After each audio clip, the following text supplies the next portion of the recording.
सिंहासन बत्तीसी 25वीं पुतली त्रिनेत्री की कहानी। त्रिनेत्री नामक 25वीं पुतली की कथा इस प्रकार है। राजा विक्रमादित्य अपनी प्रजा के सुख दुख का पता लगाने के लिए कभी कभी वेश बदलकर घुमा करते थे तथा खुद सारी समस्या का पता लगाकर निदान करते थे। उनके राज्य में एक दरिद्र ब्राह्मण और भाट रहते थे। वे दोनों अपना कष्ट अपने तक ही सीमित रखते हुए जीवन यापन कर रहे थे तथा कभी किसी के प्रति कोई शिकायत नहीं रखते थे।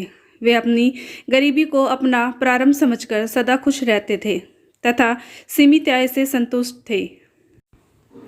सब कुछ ठीक ठाक चल रहा था, मगर जब भाट की बेटी विवाह योग्य हुई तो भाट की पत्नी को उसके विवाह की चिंता सताने लगी। उसने अपने पति से कहा कि वह पुश्तैनी पेशे से जो कमा कर लाता है उसे दैनिक खर्चा तो आराम से चल जाता है, मगर बेटी के विवाह के लिए कुछ भी नहीं बच पाता। बेटी की विवाह में बहुत खर्च आता है, अतः उसे कोई अन्य यत्न करना होगा।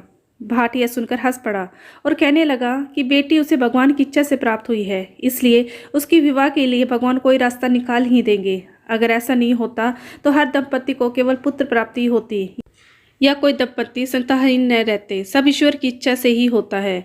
दिन बीतते गए पर भाट को बेटी के विवाह के खर्च लायक धन नहीं मिल सका। उसकी पत्नी अब दुखी रहने लगी।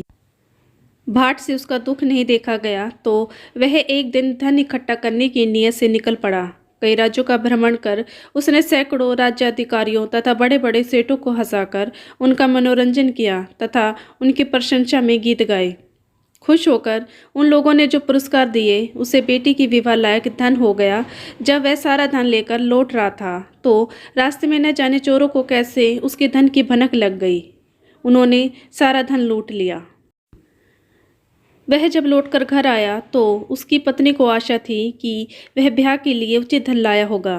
भाट ने पत्नी को बताया कि उसके बार बार कहने पर वह विवाह के लिए उचित धन अर्जित करने के लिए कई प्रदेश गया और तरह तरह के लोगों से मिला। लोगों से पर्याप्त धन की भी एकत्रित कर लाया, पर भगवान को उस धन से उसकी बेटी का विवाह होना मंजूर नहीं था। रास्ते में सारा धन लुटेरों ने लूट लिया और किसी तरह प्राण बचाकर वह वापस लौट आया। भाट की पत्नी गहरी चिंता में डूब गई। उसने पति से पूछा कि अब बेटी का ब्याह कैसे होगा। भाट ने फिर अपनी बात दोहराई कि जिसने बेटी दी है वही ईश्वर उसकी विवाह की व्यवस्था भी कर देगा। इस पर उसकी पत्नी निराशा भरी खींच के साथ बोली कि ईश्वर लगता है महाराज विक्रमादित्य को विवाह की व्यवस्था करने के लिए भेजेंगे। जब यह वार्तालाप हो रहा था तभी महाराज उसके घर के पास से गुजर रहे थे। उन्हें भाट की पत्नी की टिप्पणी पर हंसी आई। दूसरी तरफ ब्राह्मण अपनी आजीविका के लिए पुश्तैनी पेशा अपनाकर जैसे तैसे गुजर बसर कर रहा था। वह पूजा पाठ कराकर जो कुछ भी दक्षिणा के रूप में प्राप्त करता उसी से आनंदपूर्वक निर्वाह कर रहा था। ब्राह्मणी को भी जब तक सब कुछ सामान्य दिख पड़ा जब तक कि उसकी बेटी विवाह योग्य नहीं हुई। बेटी के विवाह की चिंता जब सताने लगी तो उसने ब्राह्मण को कुछ धन जमा करने को कहा, मगर ब्राह्मण चाहकर भी नहीं कर पाया। पत्नी के बार बार याद दिलाने पर उसने अपने यजमानों को घुमा फिराकर कहा भी, मगर किसी यजमान ने उसकी बातों को गंभीरतापूर्वक नहीं लिया। एक दिन ब्राह्मणी तंग आकर बोली कि विवाह का खर्च महाराज विक्रमादित्य से मांग कर देखो, क्योंकि अब कोई विकल्प नहीं है, कन्यादान तो करना ही है।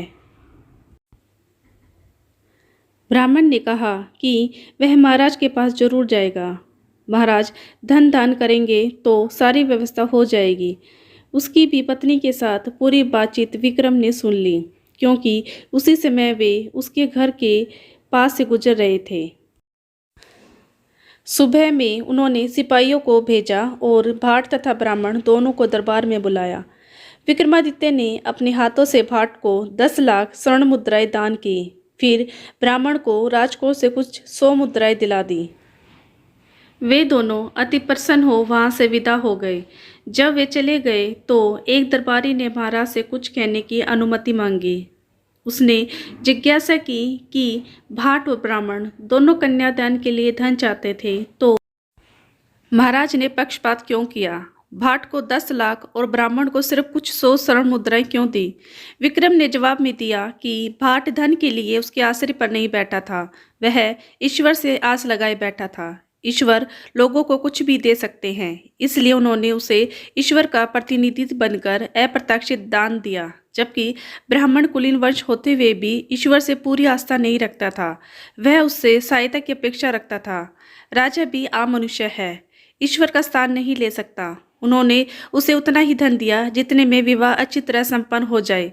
राजा का ऐसा गूढ़ उत्तर सुनकर दरबारी ने मन ही मन उनकी प्रशंसा की तथा चुप हो गया।